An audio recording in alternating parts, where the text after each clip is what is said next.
So the last year, we've spent a good part of one of our themes, which is our architecture theme, really focusing on how to make the core more stable and how to break apart the monolith of the Open edX platform into a more extensible platform. Enabling the community to build things with plugins and extensions, and really, at the end of the day, enabling the innovation of the community, the experimentation of the community to be done at a faster rate with greater number of ideas. I think the key about an ecosystem is our job should be to enable the other partners in the community, the ecosystem, to try new things, to build pieces for the platform that they think are valuable for their businesses, that are valuable for their partners, valuable for their learners. And what we can do is, one, make that easier and faster and cheaper for developers to do, but then two, look at those places where someone is doing something innovative, someone is doing something that seems to really be working, and ask, how do we scale that and how do we bring that to everybody? If it's truly good for users, it's truly good for developers, for partners, then eventually everybody should have access to it. I think there's a couple things that are happening. One is that clearly online education is growing, and that makes a lot of sense for all the reasons, right? It's about scalability, it's about access, it's about affordability. With that, I think the community of people that are thinking about how to build education using technology, how to scale education using a platform like edX and Open edX is growing as well. And so more and more people are showing up and asking, A, how do we do this? How do we do it more efficiently? Who are the best practitioners and what are the best practices in the industry for doing these things? And then how can we contribute to the ongoing evolution and change in online education? There are not a lot of businesses that have an open source component and think about it this way, but there are certainly lots of examples out there in the world. WordPress, MongoDB, Red Hat, who have all taken open source as a core component of what they wanted to be, and built big businesses around that. And I think our view is that we at edX are clearly focused on working with academic partners, industry partners to enable courses to be built and marketed to our audience. To the extent that the community can come along and leverage that same software, extend that software, extend the platform in ways that we're not thinking about or that benefit us, as well as benefit them, that's a win-win for both, and we should all be happy about that. The business we're in is about aggregating users and aggregating partners onto a single platform for learning. There are going to be lots of use cases where that just doesn't make sense for that business, for that university, for those learners. And so, it's cliche to say, but I think rising tide lifts all boats. Yeah, and there's certainly a good amount of competition in online education, right? And as you mentioned, there's a whole bunch of companies that are doing things that are similar to what edX is doing. I think at the end of the day, we need to focus on building a great platform. We need to focus on working with great partners who want to build content that is market relevant, that is needed by the world and by learners, and that learners find helps them drive the outcomes they want. If we do that, then I think we'll be fine. Education is a huge market, and there's plenty of room for multiple competitors. I think it's also a good thing to have multiple competitors who are pushing the boundaries of how access to education works, how affordable education is, and what are the ways that we can deliver education in more scalable means. Right now, if you think about inside of edX, we have been pursuing one particular business model for a long time, which is having courses online and having consumers pay for certificates. When I think about B2B, so that's B2C, right? When I think about B2B, you take all of that great courseware, you take all of that value that is created for an individual learner, and you take it to businesses who need to upskill and reskill workers, who need to compete on a global basis with other people who are constantly upgrading the skills of their workforce. And so I think B2B is a natural extension of selling in bulk what is already available for B2C, sorry. Yeah, Anant then mentioned a third thing, which is this lean OPM model. And I think that as we move into more degree programs, and I should back up for 1 second and say, what's really clear is that users want programs because programs represent a pathway for them to achieve some sort of economic outcome, some sort of personal outcome that they're driving towards.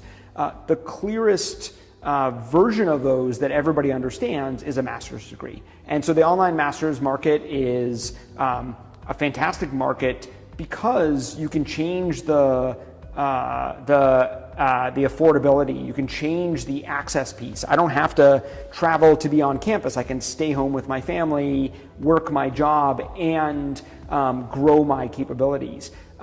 The big challenge in the master's market and the online master's market is this OPM model, right? This idea of like having to go find the students, nurture the students, keep them engaged so that they ultimately make it through the program. And I think that today that model is dominated by folks that spend a lot of money to go find these pockets of users and deliver them to schools. The fact of the matter is that our partners, schools, know a lot of these learners. And so the lean OPM model from our perspective is that we, together with schools, can change the economics of that customer acquisition and that customer retention. And if you can change that, you can change the economics of what it costs to offer a degree.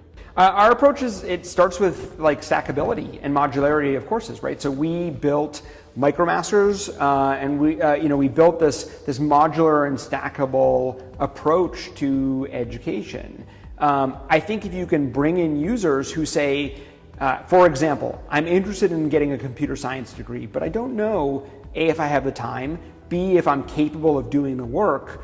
Our answer is, yeah, let's not lock you into a multi-year, multi-$1,000 sort of program. Let's get you started with a fundamentals of computer science program and prove that A, you can do the work, B, that you can fit it into your life. And then there's a pathway to stacking that MicroMasters degree into a full master's degree. And you're starting to see both individual institutions, so UT Austin is going to have a computer science degree on the edX platform, a master's degree from on edX. But then you're seeing some really innovative ideas like the ASU supply chain MicroMasters program that is going to use the MIT MicroMasters as its stackable component, as its onboarding component.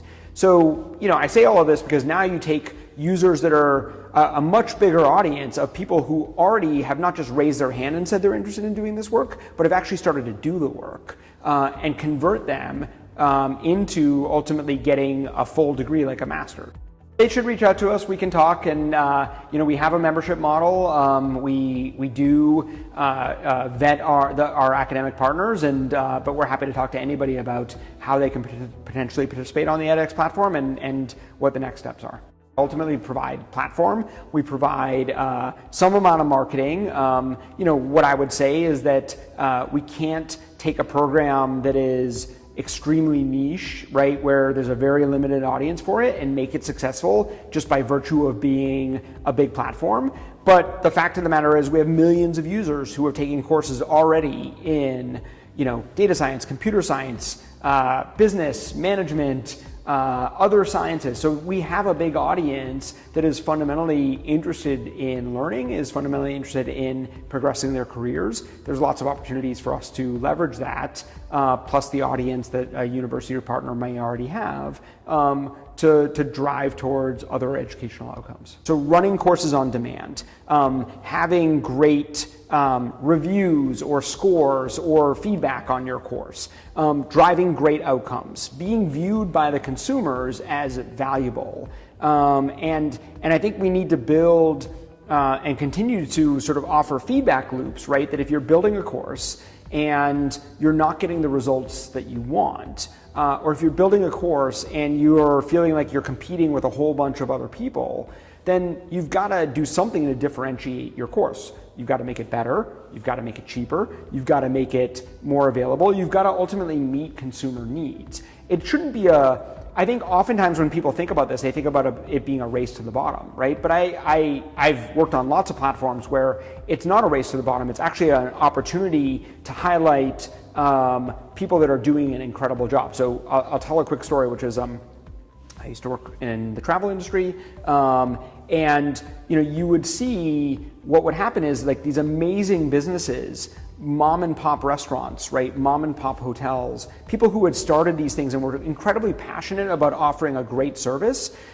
They rose to the top of the rankings. They rose to the top in terms of sales, not because they had a great location that had been in their family for 100 years, right? But because they actually were meeting their customers' needs. And I think that online education fundamentally is going to have to do the same thing. Now, some partners have more resources. Some partners are going to be able to do that better than others. But that ultimately is a market-driven approach to giving consumers what they want. And I think if you're the 10th competitor building, a version of a course that already exists, you probably should think of a different version of that course or an angle on that course or something unique that you're bringing to the table. Otherwise, yeah, you're just one of 10, and it's going to be hard to compete. You're a regional school, right, that is trying to build a course and compete with a bunch of big brand names who are doing a similar course. Okay, so like one, you should make your course really high quality. Two, maybe you should think about like what benefits you can offer that the big brand name can't, right? Like, could you build a different level of service? Can you build meetups or in person or any of those types of things? I'm not sure I can answer I'm not sure that there is a answer or any one particular answer, but I think that people are going to have to think about like, how do you compete? What's the alternative is the question I would ask, right? Because the internet and every business that has been impacted by the internet, this story is played out over and over again. This is both the benefits and some of the challenges of platform businesses. But ultimately, consumers are generally better off. And I think that should be our primary focus.